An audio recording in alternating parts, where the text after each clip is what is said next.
Hello दोस्तों, राधे राधे, जय Shri Krishna. Ruby लोकगीत में आप लोग के बहुत बहुत स्वागत है।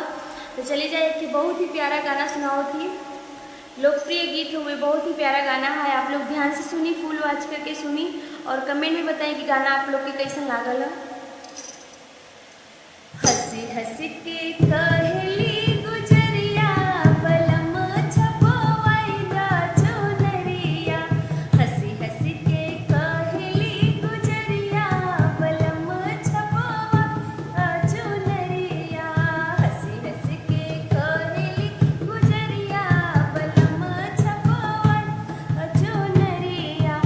एक ओरिया गंगा हो एक ओरिया जमुना, एक ओरिया गंगा हो एक ओरिया जमुना, बिचवा में सरजूला हरिया बलम छपवाई दा चुनरिया, बिचवा में सरजूला हरिया बलम छपवाई दा चुनरिया।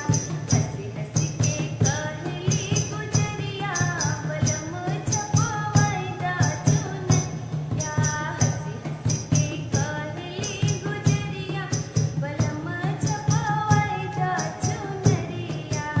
एक ओरिया सूरज हो एक ओरिया चंदा, एक ओरिया सूरज हो एक ओरिया चंदा, बिचवा में तारा अजरिया बलम छपवाई दा चुनरिया, बिचवा में तारा अजरिया बलम छपवाई दा चुनरिया। हंसी हंसी के कहली गुजरिया बलम छपवाई दा चुनरिया, हंसी हंसी के कहली गुजरिया बलम छपवाई दा चुनरिया।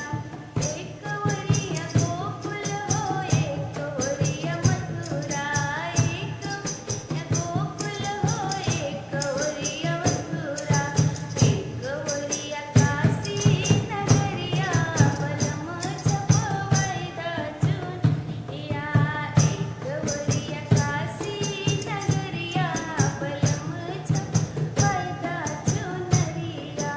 हंसी हंसी के कहली गुजरिया बलम छपवाई दा चुनरिया, हंसी हंसी के कहली गुजरिया बलम छपवाई दा चुनरिया।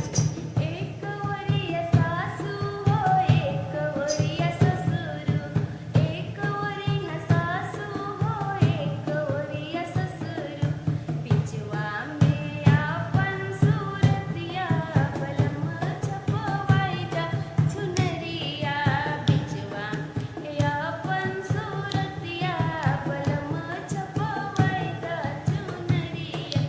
हंसी हंसी के कहली गुजरिया बलम छपवाई दा चुनरिया, हंसी हंसी के कहली गुजरिया बलम छपवाई दा चुनरिया। हर हर महादेव। दोस्तों जरूर बताइए आप लोग के गाना कैसे लागल है।